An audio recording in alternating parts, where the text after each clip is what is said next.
Tiago, welcome to the show. Thank you so much for joining. Thank you so much. It's a pleasure to be here. Super excited and cannot wait to talk about that random experiment I did last year. That changed really my business this year. Amazing. And it's so nice to talk about marketing because I'm in the midst of assimilating and learning a lot about marketing. Just went through Russell's Brunson workshop. We were talking a bit about it off air and I actually have these books reflecting in on back it. And here. it's such a The experts, like I have these yes, books here. the expert Expert secrets. Yes. secrets that comes in.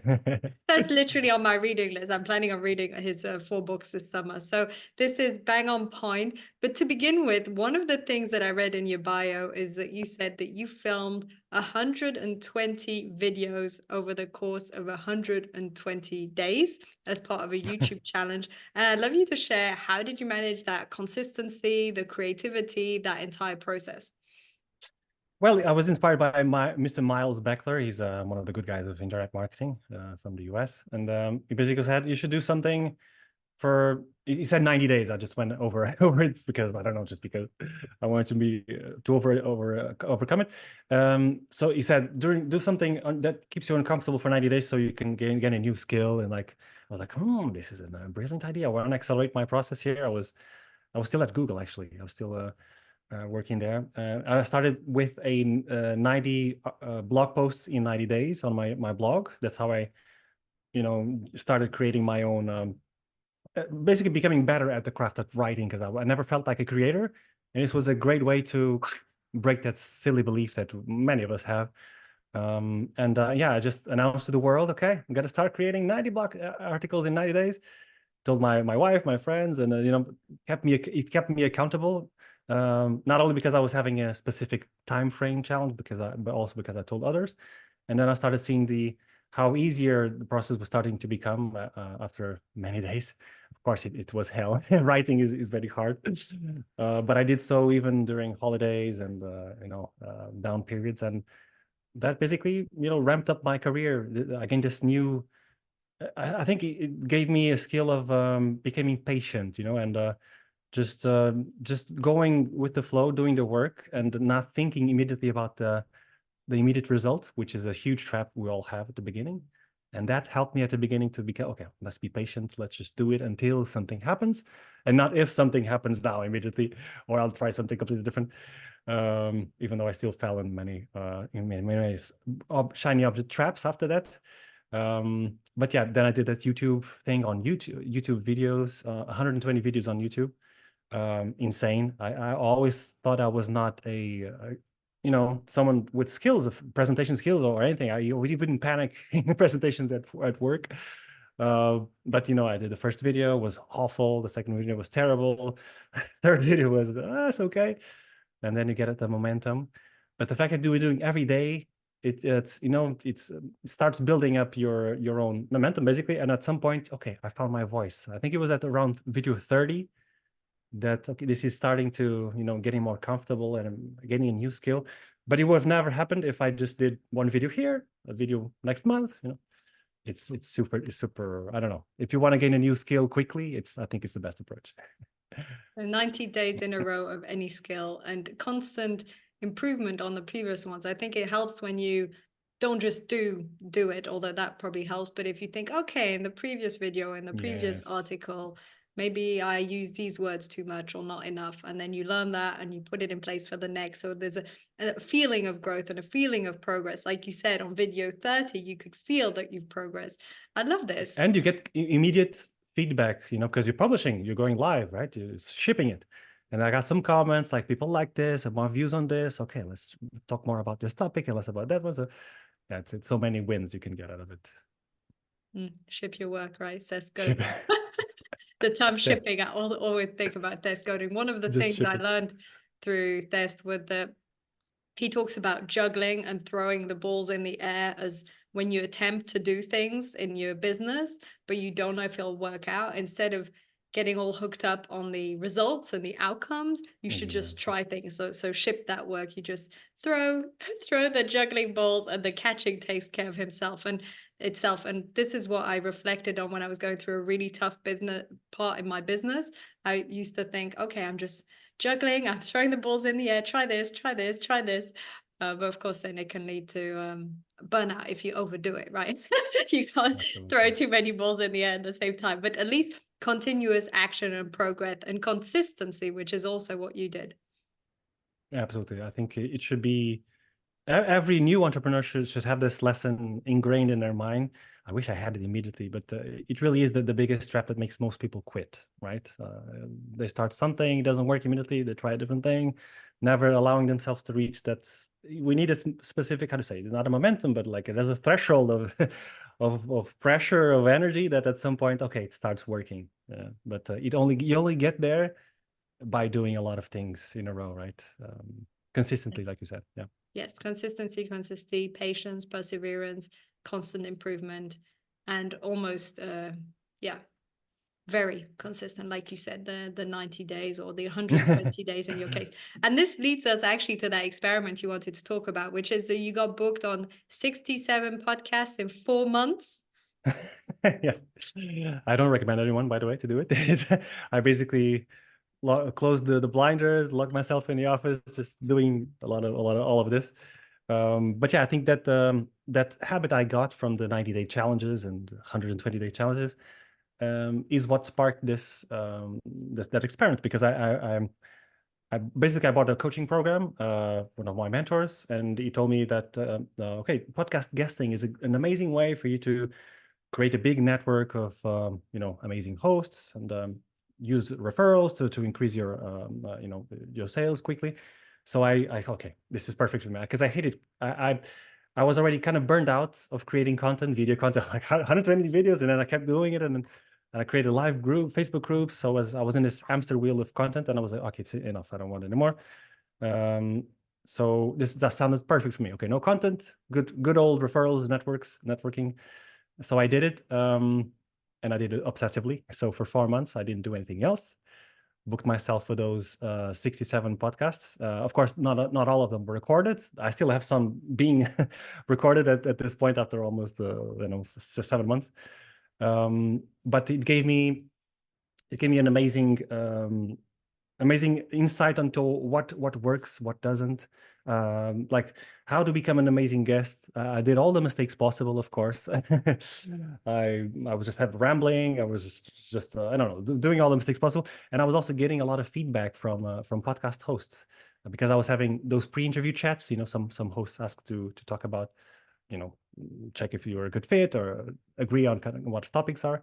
And I remember one lady was I was having that pre-interview chat. The podcast was too big for me, and she at some point she told me, "Okay, Tiago, can I give you a piece of feedback?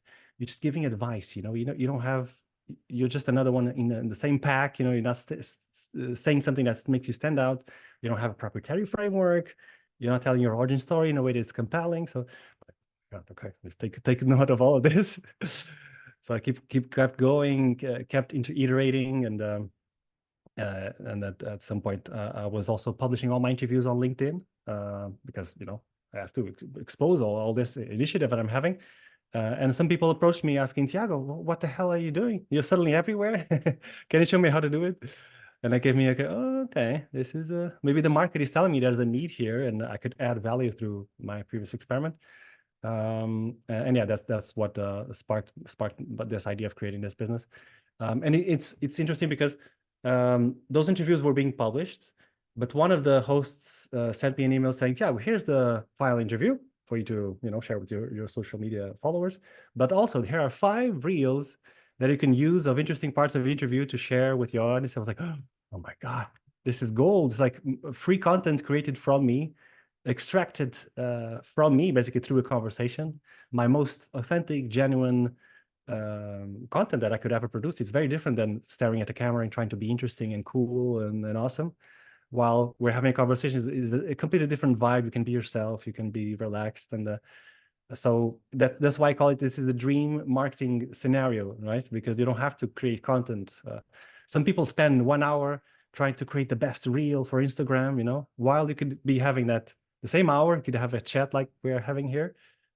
Imagine the amount of short clips we can remove from here. It's basically a dream, and also the dream selling scenario, because you have this long form content that you can share with your cold leads that need to be warmed up, for example, and they see your story, they see you in action, they see your best content, and they can consume it for long periods of time. And then, of course, you have access to that new audience, right? The podcast host also shares with his own audience, his or hers. So there's a lot of amazing wins that you can get out of this. So that's exactly why I love it so much.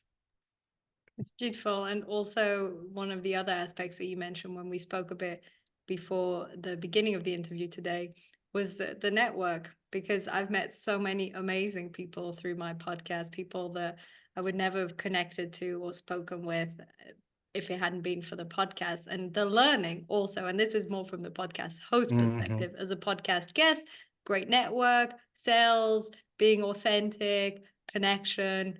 But as the podcast host, you also meet these people and learn from their expertise. Like I'm learning right now through what you're saying and what we spoke a bit about off air, about the origin story and being able to craft a great origin story, and all these sort of things come through the learning of having a podcast. So highly recommended for people listening if you want to start your own podcast or be a podcast guest, and then you can contact Tiago to get onto the podcast. So I'm curious, since you started your pivoted rather your business towards focusing on podcast guests, what have you found to be the greatest challenge?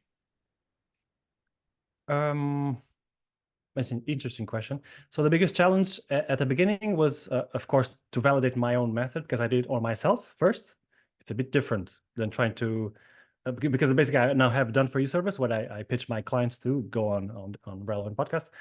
I was a bit skeptical about that process, but since I used the same approach I was using, I used very. I think you've been through the process, right? You received my email, so I wanted to be very different from all the spammers, right? So my approach is more like a fun, engaging kind of email that is completely not spammy, not pitchy.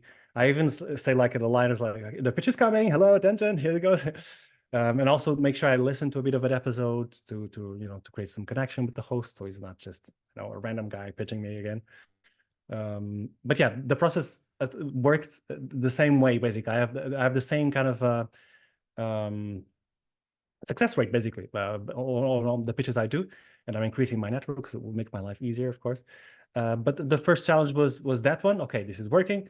The second challenge was, okay, how can I make sure that I can compress all my learnings from those 4 months into just a couple of calls that I have with my clients to make sure they have a compelling story, some proprietary framework rolling, a unique mechanism that makes them stand out. It's just not another coach.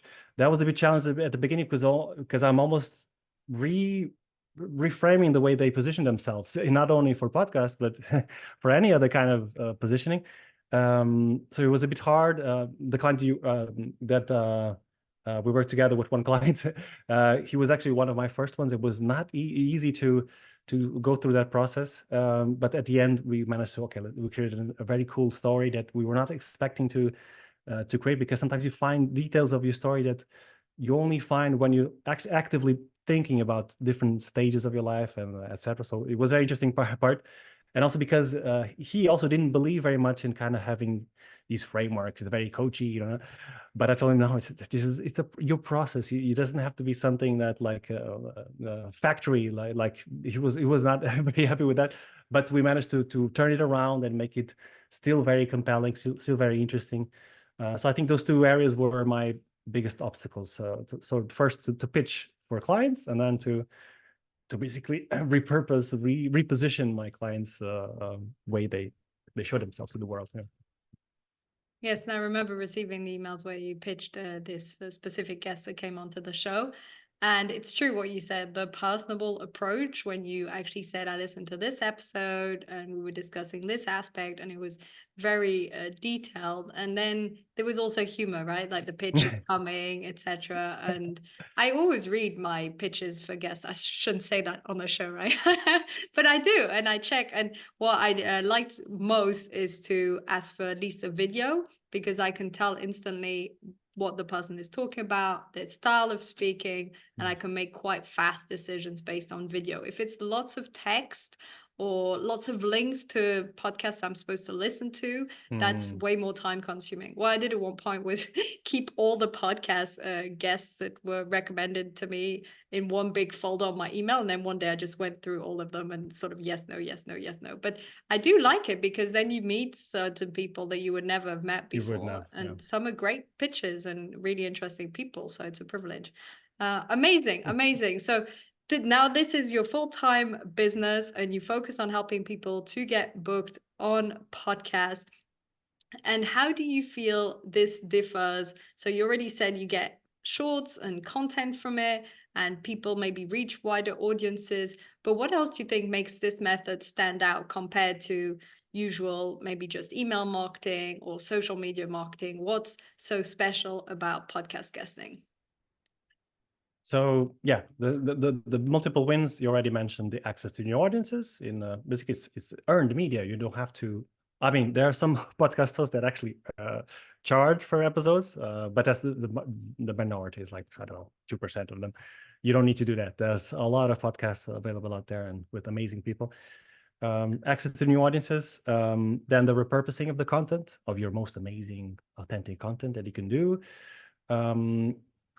Showing basically you're always getting positioned as an expert, right? You're being interviewed by a third party. It's validating your expertise, and those followers of those experts, they have this kind of how do you say it, like bias of I forgot the term, but anyways, since he is an authority and he's interviewing this person must be an authority as well. I should trust her, right? There's this unconscious thing that is happening in the background that is very different. When you start showing up on many interviews, people look at you. I don't know. They look at you differently. I don't know how to explain it, but it just is.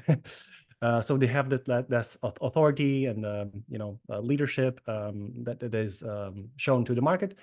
And also the networking part. I think that's the most unused part of podcast guesting, both ways, hosting and guesting, is most guests, they go on a show. Maybe you had this experience before. They go on your show, and then they just disappear. They never talk to you again. They never help with promoting the episode. That happened a lot, and of course I was guilty of that at the beginning stages. I didn't know what I was doing, but then I understood that we're trying to help the host. It's everyone has to win out of this equation. So a lot of things can happen in that interaction because you're having 1 hour with the podcast host. He sees you in action.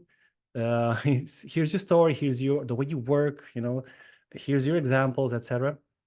And it's a good opportunity for you to nurture that relationship, not just during the interview, but afterwards. Send some follow-up emails thanking the host, showing how you will help to promote the episode, showing how you will contribute to the growth of the podcast. Because if you do that in the right way, and if you're curious, you ask questions, you can either create a partnership with that person, like referral partnerships. You never know what can come out of it. Or even if they are your target audience, they can very well become your clients because you're having an amazing relationship. They see you in action, etc. So the networking and the nurturing of relationship is probably the most underused part of podcast casting, and I think is one of the biggest ones. One of the biggest benefits you can get. Because imagine you go on 10, 20 podcasts and suddenly you have 20 people that are, looking to help you, finding ways to contribute to you because you contribute to their lives, So I think that's the biggie there that most people ignore. Yes, and it reminds me that the very first person I interviewed became my client. Because we were talking afterwards, and anyway, it's a long story, but Yes.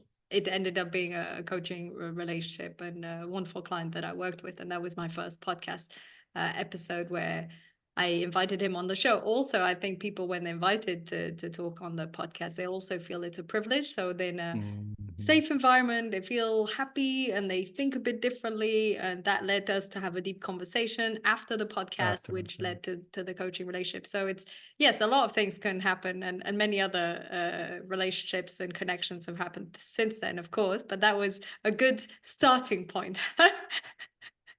No, absolutely. It's like an excuse that sparks a relationship that you would not have otherwise. It would be impossible. Also, in terms of a host, I think the point of view of podcast host is also because I also had my podcast in the past, and that was my first way to gain some momentum in when I started my own business. I was like, okay, how can I enter the market quickly in a way that is, stands out and positions myself as an expert fast? And I was like, okay, I should interview the current experts, the current influencers in my own niche market, because I can have access to their audiences. People see me as an expert because I'm interviewing those people. And it's a good excuse to create a relationship with someone you admire as well. Because sometimes if you try to approach that person through LinkedIn, they're like, who's this guy? But if you say, hey, I'd love to have you on my podcast so you can share your story, talk about this amazing thing you did. I would love to share it with my current audience if I have some, or share it with the world. It's the best excuse to network with people you admire. So maybe you've had such experience, Katie, as well. Yes, I love the fact that now systematically when I read a book that I've enjoyed, I reach out to the guest, to the author, to have him as a guest. So that started when I read Reboot by Jerry Colonna, and that's No, I don't know. a leadership book that's excellent. And I read it, reached out to him, he accepted to be on the show, and I was super happy. It was a great book, and he's one of the top leadership coaches in the US. And that was an amazing experience. And then I thought, well, if it worked once, it can work again. And so I systematically do that when I read books. And we should not be afraid of, as a host, we should not be afraid of inviting even the bigger people. Because I was first like, should I send an email to this guy? I'm probably gonna ignore it. But then I invited all the people I admired. Like I had on my podcast Chris Do. I don't know if you know him. He's a huge marketing guy in design. Lots of people I admired, and then I even got an answer. He said no, but I think he got an answer from Seth Godin himself. He said, thank you so much, but I cannot right now. So we should not be afraid of inviting people, because also people love to talk about themselves, and people that are at this level, they know they got there not for being picky, but because they would, they're abundantly accept small podcasts, big podcasts. It's basically, a momentum numbers game, and we should not be afraid to invite who we want. Absolutely. Okay, so for people listening who maybe they want to give it a go, they want to become a podcast guest, they're interested in what you're saying, and they're thinking, okay, they want to give it a try on their own. What would you recommend them to begin with if they want to become great podcast guests? Well, as I told you, I set up a couple of things that your listeners could enjoy for free, basically, because I know how hard it is to get booked on podcasts, to impress the host, know exactly how to be an amazing guest, and you don't have to go on 67 podcasts to figure it out the hard way like I did. I already cracked the code, and I can share it here with whoever is interested in doing this. So first, I gathered. You can get access to my Being an Amazing Guest worksheet that I use with my clients, and if you complete that, you'll immediately position yourself as an attractive guest that stands out from the pack, and you can become an easy guest for hosts. And I'm also going to share an interesting worksheet, which is the origin story, where you can just answer a few prompt questions, and suddenly you have a hero's journey. Probably this framework, hero journey adapted to the podcast guesting world, where we work on your story in a way that connects with the listener, that resonates with the listener, and not just a bunch of facts about your life, which is boring. Nobody cares about this, right? Because this is exactly where most people screw up on podcast guesting, or any other kind of workshops or webinars. So it's not telling stories, because if you're getting a good podcast and you're not generating the results you want, you're messing up on this point. You're just telling instead of storytelling, or wrapping your content and your tips in some story of your own or client story. So that's a biggie here. So storytelling, and you would have access to this worksheet. And then I also have the email template that got me booked on 67 podcasts. If you guys want it, it's also going to be there. I got a lot of answers from hosts saying, I usually don't answer to these emails, but I have to say this is one of the best I've ever got. So this will make you stand out, get you through the host's filters, and get you booked. So to access that on my LinkedIn profile, I created a short link to make it easier. So at tiagofaria.pt/gift, I can send you the link afterward. You get to that specific LinkedIn post, and all you have to do is just comment gift on that post, and I'll share it with you in there. And I'm publishing a lot of of my content on LinkedIn, and basically doing what I preach and what I show my clients how to do it. I'm doing it on my own LinkedIn, repurposing my podcast appearances. Amazing. That is so useful. And I actually will check them out also. I think it's amazing to put everything in a clear framework, be 100% clear on Yeah. your origin story. These things always need to be refined. So fantastic. Thank you so much, Tiago. We have like flown through these 30 minutes at the speed of light. You've shared so much value. And for all the people listening, now you have a bit of a clearer idea what's expected as a podcast guest. Maybe you also inspired to start your own podcast. It's been wonderful. Thank you so much, Tiago, for joining today. Thank you so much. It was a true pleasure, and hope people get something valuable, even if it's small thing they can implement now. I'll be very happy. Yes, if anything, the importance of consistency that we mentioned at the beginning, that's Mhm. already super valuable. Like just a reminder of how important it is to be consistent and not drop the ball. I think that's already amazing. And then everything you shared about the podcast world, I think is fantastic. Thank you, Tiago. Thank you.